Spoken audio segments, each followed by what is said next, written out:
Today we're talking about a real corporate cliffhanger. It's the story of Vanke, one of China's most famous property developers. You've probably heard the name. Well, right now they're in the middle of a massive fight for survival, involving staggering losses, a government bailout, the whole shebang. Let's get right into it. Just take a look at this number. Almost negative 12 billion RMB. That's Vanke's net loss in just the first 6 months of 2025. Let that sink in.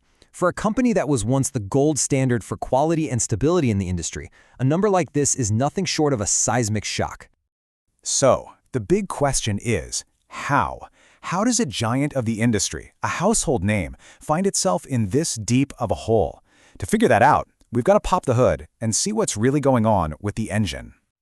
All right, so first up, let's dissect this crisis, because this isn't just about a bad market or a few missed sales targets. No, what we're looking at here are some really deep structural problems that have all decided to blow up at the exact same time. Okay, check this out.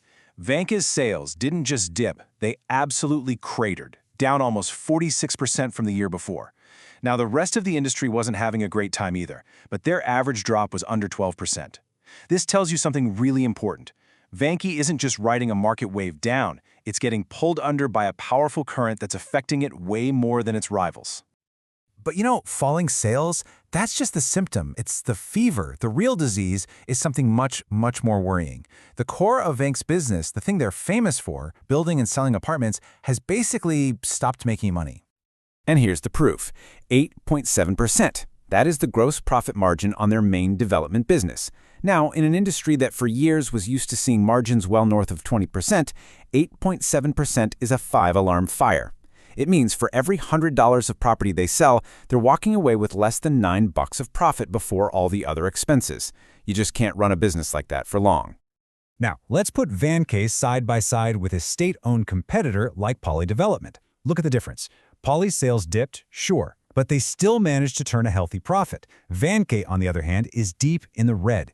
What's happening is that the quality reputation Vanke used to have has been shaken, and now buyers are running to the perceived safety of developers who have the full backing of the state. Okay, so things look pretty bleak, right? A business that isn't profitable, losing ground to competitors. This is usually where the story ends. But this is where things take a really interesting turn, because Vanke is not in this fight alone. And that lifeline comes from a very powerful friend, its biggest shareholder, the Shenzhen Metro Group. This isn't just any investor, it's a massive state-owned enterprise, and their decision to step in has changed absolutely everything. They didn't just send a press release with words of support, they sent cash, almost 24 billion RMB in shareholder loans. This wasn't just a vote of confidence, it was a direct cash injection to keep the lights on. It allowed Vanke to pay its bills and, most importantly, avoid a public debt default, which could have triggered a catastrophic domino effect across the market. So what does all this mean? Well, it fundamentally changes Vanke's DNA. You could almost call it quasi-nationalized now. Decisions aren't just about maximizing shareholder profit anymore. Now it's about maintaining regional stability. The priorities have shifted to protecting creditors and serving the government's interests. A sudden, chaotic collapse, it's just become far, far less likely.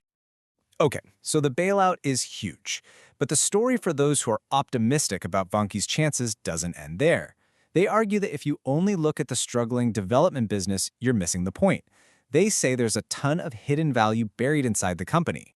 So how do you find that value?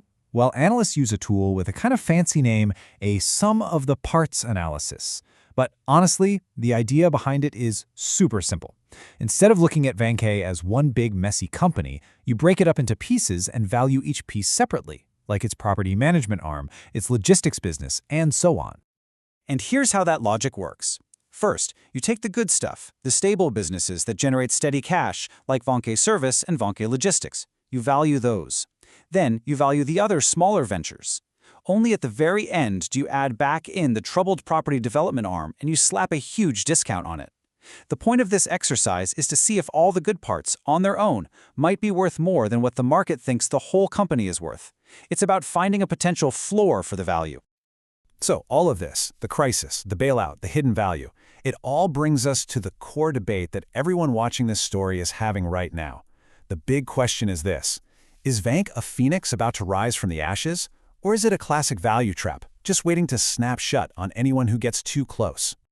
Let's break it down. On one hand, you've got the bull case, the optimists. They say the state guarantee basically puts a safety net under the company, preventing a total collapse. They point to those high-quality service businesses as a solid foundation. And hey, if Vanke survives, it could actually pick up market share as weaker players go under. But then you have the bears, the skeptics. They argue that no amount of government help matters if the property market itself doesn't come back to life. They worry that profitability is shot for good because of all the expensive land Vanke bought years ago, and they whisper about the risk that any big rescue could massively dilute the value for existing shareholders. Interestingly, Vank's own management has a sort of poetic phrase for their strategy. They call it exchanging time for space. So what in the world does that mean? Well, they're not trying for a quick fix. Their goal is pure survival. They are using the lifeline from their state backer to buy themselves time, hoping that eventually the market, the space, will improve, giving them the room they need to breathe, restructure, and maybe, just maybe, rebuild. And that leaves us right here, with the final, massive question mark hanging over this whole story. Has this state-backed lifeline actually bought Vanke enough time to fix its broken foundation? Or is this whole incredible effort just a way to delay an inevitable collapse? That is the billion-dollar question at the very heart of one of the biggest corporate survival stories playing out in the world today.